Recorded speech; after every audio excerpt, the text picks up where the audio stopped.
Boa noite, pessoal, sejam bem-vindos. Hoje tenho o prazer de receber meus amigos aqui, a Vera e o Tito. Boa noite, pessoal, tudo bem? Tudo certinho. Boa noite. Muito obrigado. Começando o ano, né? Começando o ano, né? Olha, com mistérios e mortes e alguns venenos. Hoje nós vamos falar do livro, do conto Um Acidente, que está no livro Um Acidente, Outras Histórias. Eu tenho edição da Nova Fronteira. A minha edição diz, né, tem data assim, de 23 e depois de 70, não sei, quando foi publicado esse aqui. Deixa eu ver se eu acho. Bom, vamos lá então, nós vamos falar desse conto, então, Um Acidente, um conto curto, e eu vou pedir que a Verinha dê um resuminho para a gente, por favor. Então, vamos lá. Olha, esse conto, Um Acidente, né, o acidente, eu adorei, sabe? É um conto que eu ainda não tinha lido, eu li pela primeira vez, e achei, assim, genial, porque as reviravoltas são muito, muito grandes, né? Então, a Agatha fala, até anotei aqui o nome, né, dos dois vizinhos que estão conversando, né? O capitão Haydock e o inspetor Evans. Os dois estão conversando e chegou um novo casal na vizinhança, né? E aí o Evans menciona que, ao ver a mulher, ele se lembrou imediatamente que ela está casada agora com uma pessoa, mas que ela, há 8, 9 anos atrás, ela foi julgada, né, e foi absolvida de um assassinato, que ela assassinou o marido. Mas ela foi absolvida e inocentada. Mas o Evans, ele acha que ela foi absolvida, mas que o que não queria dizer que ela era inocente. E que ela estava preocupada, ele estava preocupado com o novo marido dela, né? Então, ele encontra, dali uns dias, né? Ele encontra com o casal até numa feira, bem no centro da cidade, bate um papo, e ele menciona o nome antigo dela para ela, né, para ela ficar sabendo que ele sabia do caso, né?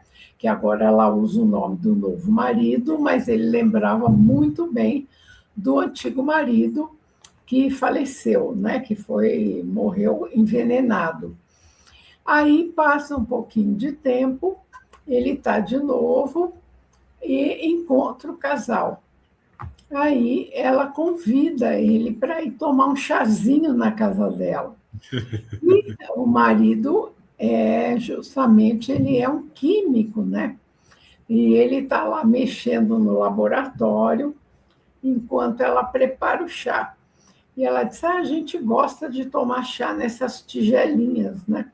Embora antes ela já tenha dito que o marido gosta de usar aquelas tigelinhas no laboratório dele, né?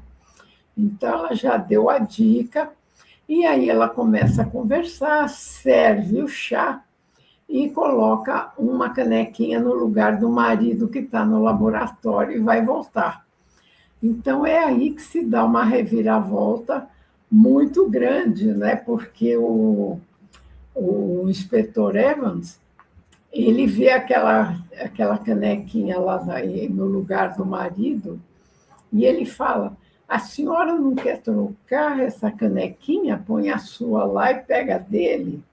Ela faz isso, mas aí ela pega aquela canequinha, meio que estremece e joga o chá numa planta. Aí o Evans fica assim, né? Ele vê que aquela pensou que ali que estava o veneno, né? Que ela ia já dar o veneno para o marido. Mas aí, então ele dá uma risadinha e dá um gole no seu chá. Aí, né, assim que ele dá um gole no chá, dá 2 goles, ele também começa a estrebuchar lá. E quem o veneno estava para ele, não para o marido, né? Então, realmente eu gostei demais. porque mostra, inclusive, a esperteza da mulher, né?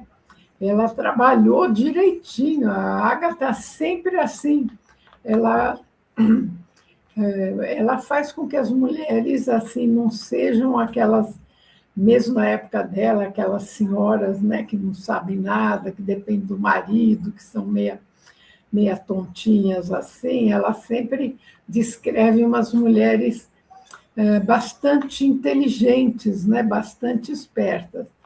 Então, eu acho assim, esse conto, assim, eu gostei demais desse conto, sabe? Achei assim, eu resumi bem, né? Mas está muito bem escrito. As desconfianças do Evans, né? Para lá, para cá, e tentando, com medo que ela matasse o marido e tudo isso, é muito bem descrito e muito bacana. Então, agora vamos ver que o Tito que sabe das coisas, ele tem muito mais a dizer. Gente, São menos de 10 páginas, né, gente? É sim, impressionante. é que nem a testemunha de acusação, que são 10 páginas, e é um conto tremendamente complexo, né? O poder de síntese está ali. Afonso, me conta uma coisa, você falou que o seu copyright do conto, qual é a primeira data? 1930 e... Como isso aqui é uma coletânea, a primeira é 23, depois 24, 29, 34, 35 e 37, mas aí deve ser vários contos, né? Sim, 23, 24... Porque diz assim, 29 e 34. Eu acho que Um Acidente é um conto de 34, tá? Não posso jurar por Deus. O que eu posso contar para ele de interessante... teve uma série de televisão americana muito famosa na época, chamada Suspense. E esse texto da Agatha Christie foi adaptado em 1946 para ela. Uma das pioneiras da televisão. A televisão ainda era novidade, né? E adaptaram nessa série, não só como outros títulos da Agatha, mas levaram ao ar o Suspense. E também a gente pode dizer que ele foi... eu estou consultando, tá? Nos Estados Unidos, ele foi publicado pela primeira vez em 1952, tá? Depois da exibição no programa lá de televisão. O que vale a pena falar é o seguinte, eu acho que o fio da atenção, porque a gente fica lendo o conto e o tempo todo a gente está naquela, será que vai, será que não vai? Será que vai, será que não vai? Quem vai, né? Todo mundo, ela leva a gente a acreditar que a mulher lá está fazendo uma tramóia para uma pessoa e na hora do vamos ver, não é bem aqui. O inspetor que achava tão esperto entrou pelo canto. Mas ele é basicamente um conto de suspense, muito mais do que um conto de investigação, tá? Uhum. Agora, caso vocês não tenham reparado, esse traço do inspetor saber alguma história do passado, tá? Já foi usado pela Agatha algumas vezes, como, por exemplo, no Assassinato no Campo de Golfe, de 1923, que o Poirot sabia a história pregressa da Marguerite lá, das mulheres que moravam na Vila Marguerite. E sabia também a história pregressa do cara que morreu, né? E também esse truque da xícara, gente, é meio antigo, porque na peça de teatro Café Preto, ela usa esse truque de trocar as xícaras, tá? Tanto é que não sei se vocês assistiram recentemente o novo filme do Benoît Leblanc, que é a sequência daquela franquia Entre Facas e Segredos, o novo que saiu agora. Quando eu vejo aquela truque da Glenn Close com as xícaras, eu falo, legal. Na hora eu matei a charada, né? Tanto é que é um truque já meio clássico da Agatha. Também logo no primeiro livro dela, o Misterioso Caso de Styles, ela fala assim, procure a xícara extra de café. Então ela adora brincar com xícara porque ela é a mestra dos venenos e ela gosta muito de veneno, né? E é isso. Então eu acho que é um conto que funciona bem legal. Eu gosto muito de Um Acidente, tanto é que eu falei nos bastidores, gente, vamos fazer Um Acidente, que para mim é um dos melhores contos da Agatha, ele está ali no meu top 3, junto, lógico, com Testemunha de Acusação e o meu predileto de todos, que é a Boneca da Modista, que a gente já passou por ele aqui, né? E é isso, eu acho que historicamente o Acidente tem essa parte aí. Muito obrigado, Tito. Nós vamos ver agora o da Crystal, né? Da Cris, que não pode estar aqui presencialmente, e a gente vai ver a análise dela aqui compartilhando. Olá, boa noite, boa noite aos colegas. Hoje está um pouquinho diferente, porque eu já estou deixando gravada, mas com todo carinho para todos vocês. Bom, a gente hoje vai falar de mais um conto, né, da Agatha Christie, que é Um Acidente. Né? Eu tenho uma versão de 1939, mas é sempre o nosso querido Tito que acaba dando os dados e as datas certinhas, né? É um conto bem curtinho, mas é um conto delicioso. Enfim, eu gostei bastante, né? Eu gosto das reviravoltas, né? Que a Agatha sempre dá um jeito de inserir, né? Nós temos dois personagens interessantes quando o conto começa, que são o inspetor Evans e o capitão Haydock, né? Ambos aposentados, eram amigos, e já começa com eles conversando, né? E é bem interessante porque, nesse começo, a Agatha já coloca duas personalidades diferentes. Um é meio que o oposto do outro. Então, eu acho que, principalmente a presença do capitão Haydock, foi justamente para contrastar e para jogar luz sobre a personalidade do inspetor Evans, né? O capitão Haydock, ele é mais na dele, vamos dizer assim. Ele é aquele cara que não gosta de se meter, não se mete com as coisas. Não é da minha conta, não vou me meter. Né? A Agatha coloca a palavra constrangido, ele fica constrangido com certas coisas que o Evans fala. Né? Ele é da turma do deixa disso. Já o inspetor Evans, ele já é mais energético, né? Um homem mais de ação. E, sim, ele adora se meter onde não é chamado. Inclusive, frase que a Agatha coloca ali logo no início da descrição dele, diz assim: ele é um homem de agir baseado nas informações recebidas. Quer dizer, recebe qualquer informação e vai se metendo. Né? E o conto é um conto, eu diria que é uma investigação psicológica. Né? As coisas vão acontecendo, mas vão acontecendo na cabeça do inspetor Evans, são as conclusões que o inspetor Evans vai tomando.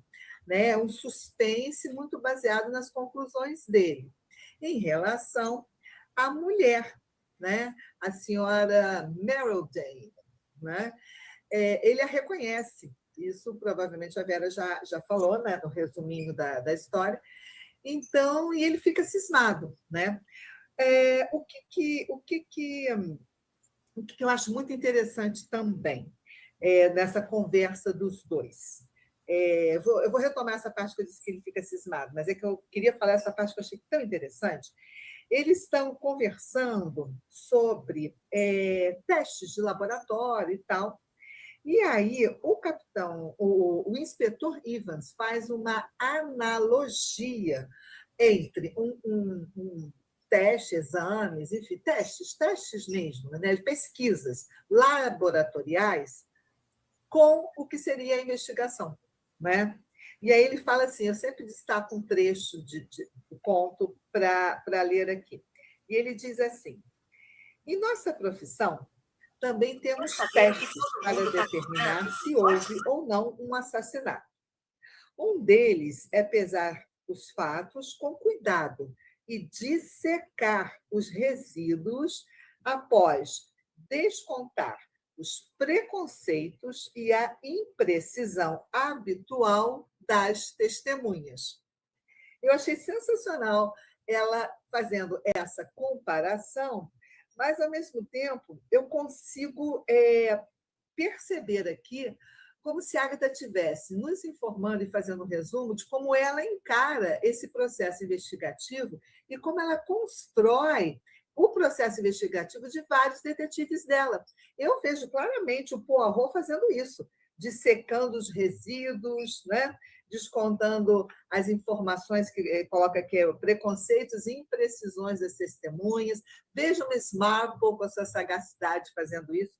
Eu achei sensacional isso daqui, quando ele fala isso. E aí, como eu estava dizendo, o inspetor Evans ele fica cismado com a senhora Meryl Dane. Cismado por quê? Porque ela foi acusada de... acusada não, houve uma suspeita que ela teria assassinado o marido, o primeiro marido, mas nada foi provado, nada aconteceu, porque houve um acidente. E aí, nesse acidente de automóvel, enfim, as provas apareceram, enfim, não deu certo, não conseguiram provar nada contra ela. E aí, o inspetor Evans, né, ele parte do pressuposto que, uma vez assassino, sempre assassino. Então, esse é o pressuposto que permeia todo o conto, né? Assassinos raramente param de matar. Esse é o pressuposto. E ele fala isso, inclusive lá no início, falando sobre assassinos. Assassinos, quando no processo de investigação ainda não sabem, não estão conseguindo pegar o assassino, não sabem quem é ainda. Ele diz assim: dê-lhe tempo, faça-o sentir-se livre, livre de suspeitas, e ele cometerá outro assassinato. Então, esse é o pressuposto de todo o conto, né? Uma vez assassino, possivelmente assassino novamente, ou assassina, né? E aí, mas ele tem uma certa, eu não diria arrogância, mas algo por aí, né, dentro desse campo semântico da arrogância, porque ele se acha muito esperto. E ele foi realmente um grande detetive. Ele ganhou medalhas, ele se aposentou, né, um grande inspetor de polícia.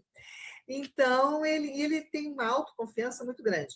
E como ele gosta de se meter nas coisas, ele dá um jeito de ser convidado para tomar chá lá na casa da senhora Meryl Dane, que é de quem ele desconfia. Ele acredita que ela foi suspeita de assassinato, provavelmente ela era assassina mesmo. Enfim, ele se mete lá. E ele se acha o máximo. E isso é que eu achei muito interessante. Agora, realmente, eu vou entrar na parte que eu mais curti no conto, né? Dizem que quem procura acha, né? E eu estou sempre procurando os personagens femininos na obra de Agatha, né? Eu estou sempre observando como ela constrói esses personagens, né? Essas mulheres de AC. E eu acho interessantíssimo, porque ela constrói aqui uma mulher ardilosa, a senhora Meryl Dane. Ela é uma mulher ardilosa e ela é uma mulher inteligentíssima. Então, dentro de uma perspectiva distorcida, né? Esse conto é muito legal para as pessoas que gostam do criminoso, né? Que torcem pelo assassino, que torcem pelo bandido, que admiram a inteligência, né? do bandido, do assassino ou do criminoso. Numa perspectiva distorcida, a Agatha nos apresenta uma mulher sensacional. Ela conseguiu ser muito mais esperta e muito mais inteligente que sim, muito inteligente, muito esperto, muito competente, inspetor Evans, né? É como se ela dissesse o seguinte: olha, as mulheres também podem ser assassinas astutas, ardilosas, inteligentíssimas, elas também podem passar a perna em homens profissionais super reconhecidos, elas podem enganar esses homens. E é o que ela faz. Ela não só conseguiu passar a perna em todos os investigadores lá no passado, como ela consegue novamente, né? Ela faz a mesma coisa. E, considerando a época da publicação do conto, que eu pesquisei, e acho que foi em 1939, até onde eu encontrei, isso é muito interessante. Antes da Segunda Guerra, todas essas construções femininas são coisas que eu fico procurando e vendo muito em Ágata, né?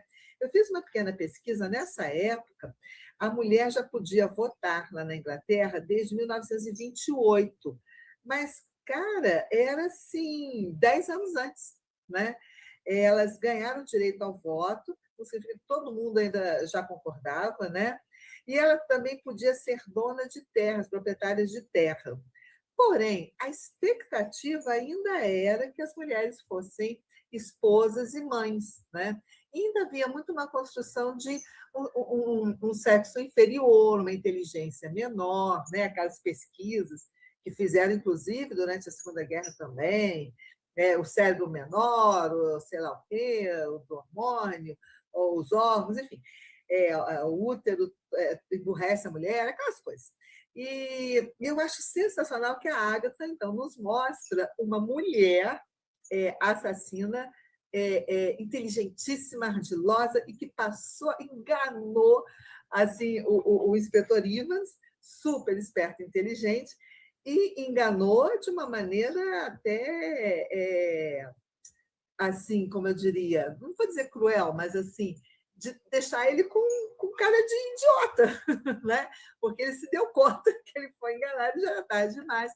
Então, eu curti muito o conto por isso, por essa personagem feminina que a Ágata nos brindou, né? É isso. Muito bom, né? Que bom que a gente pôde gravar, Cris. Pessoal, se vocês querem falar, abram os microfones aí, por favor. Não, foi ótimo. E eu gostei desse aspecto que ela levantou, dela mostrar as mulheres inteligentes e dominando a cena, e também, em outras ocasiões, a gente não pode esquecer que a Ágata fazia exatamente o contrário. Aquela mulher que não tinha nada de inteligência, não tinha cultura, e fazia besteira se achando que era esperta, né? Se achando que era inteligente. E também uma outra personagem feminina da Ágata muito interessante é aquela que não era tão não esperta assim, né? Mas se fazia de tontinha para não ir na guerra. Então, ela retrata ali diversas facetas das mulheres que eu acho muito interessante, né? Então, é bem legal. Né? Depois, se alguém quiser, eu conto quem são essas personagens. Eu não sei, não vou dar spoiler aqui, né? Mas é bem legal isso. E ela tem a mulher fútil, ela tem a mulher que é muito inteligente, ela tem aquela mulher que é ligada no 220, parece... E ela tem diversas. E não posso deixar de citar aqui, né, a nossa bundle de Mistério dos Sete Relógios e também de O Segredo de Chimneys, que foi totalmente desvirtuada na série da Netflix para desespero, né, da nossa Agatha Christie. Assim como Lord Catherwhite, que é um personagem delicioso, também não encontrou um destino muito feliz na série. Quanto a terem trocado ele por uma mulher, eu não vi problema, tá? Mas no final da história eu achei que ficou um pouquinho a desejar dentro das personagens brilhantes femininas da Agatha Christie.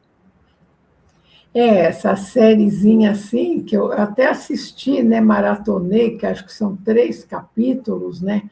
Mas, sim, a gente não pode comparar demais, né?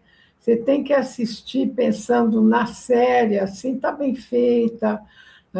Eu achei assim a Inglaterra da época maravilhosa, os cenários, tudo muito bom. E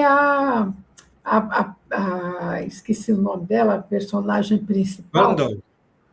Então, ela consegue levar assim a cena, enfim, eu acho que tem alguns pontos positivos, né? Mas, claro, se a gente for comparar com o livro, aliás, quando começou, que mostrou aquela arena e o cara sendo morto pelo boi ali, eu falei, meu Deus, que é outro livro, eu estou pensando que ali é outro. Não tem nada daquilo na história, é para fazer uma cena de ação.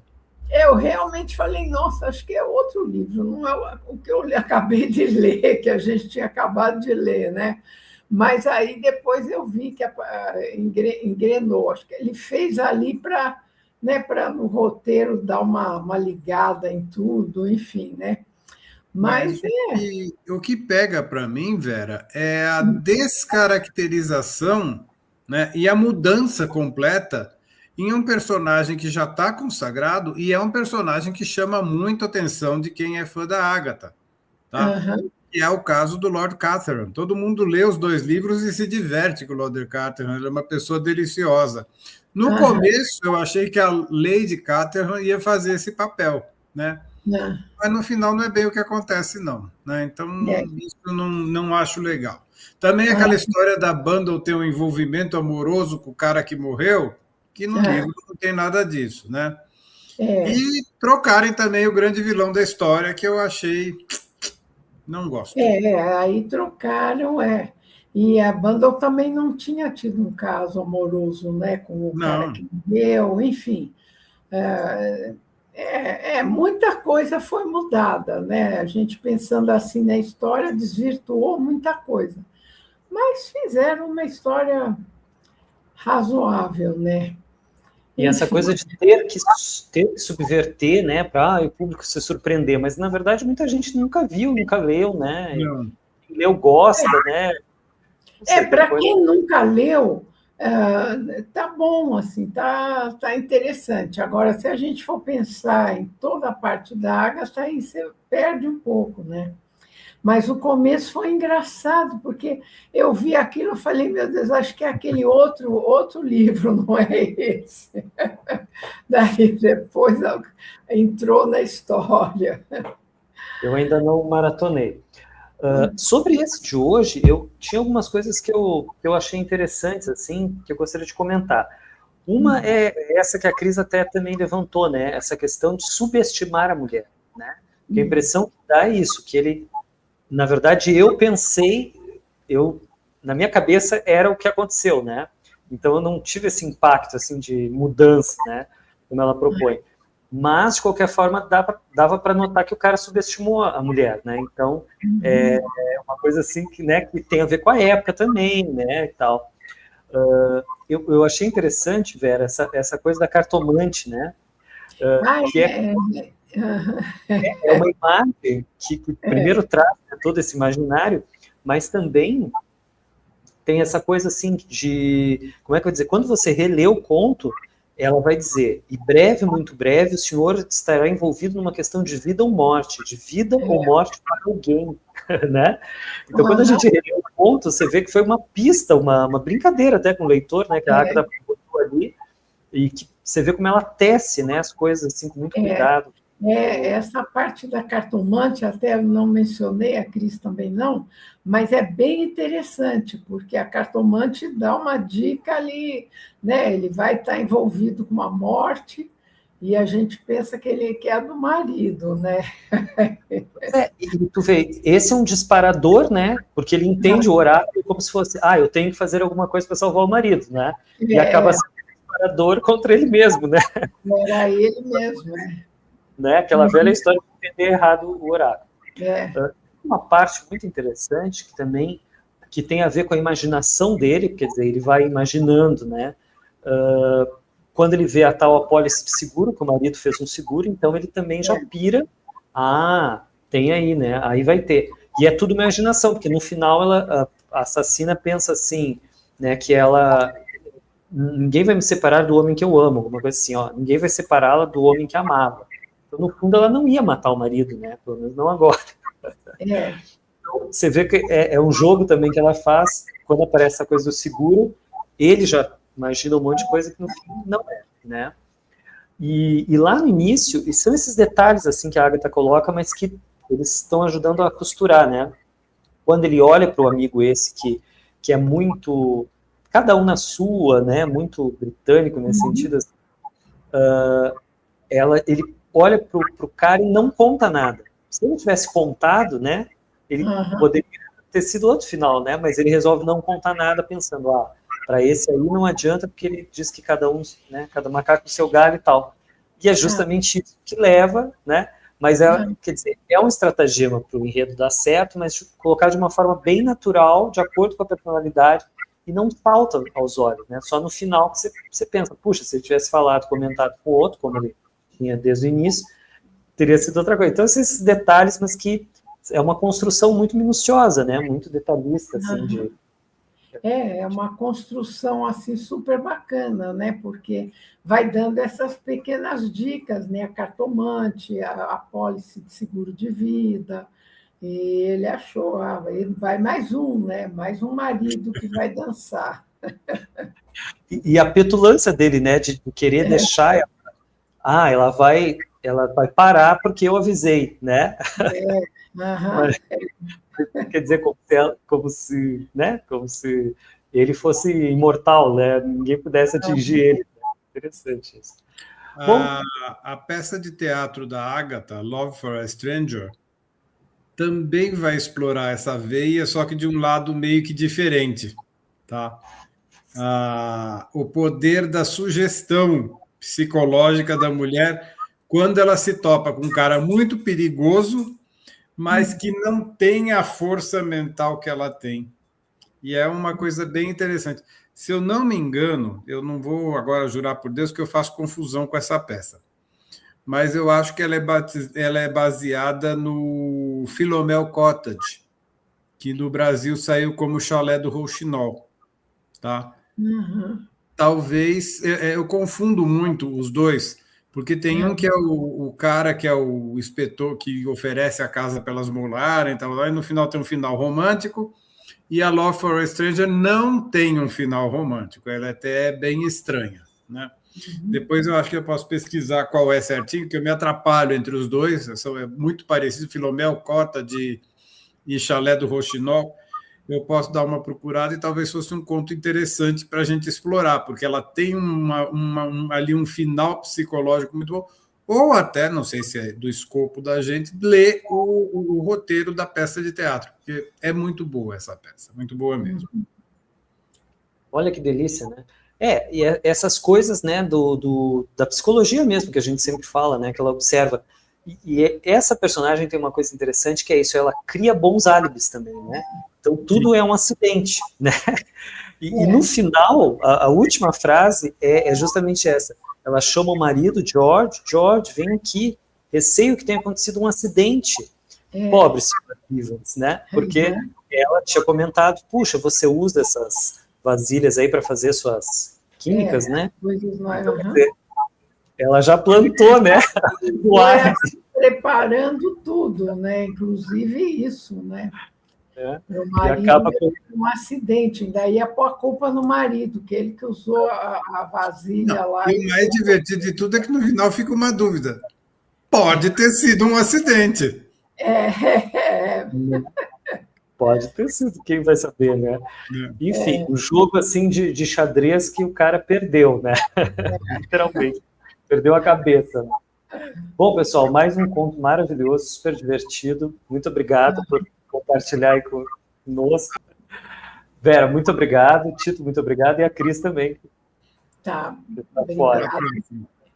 Um abraço. Até a próxima. Tchau. Obrigado.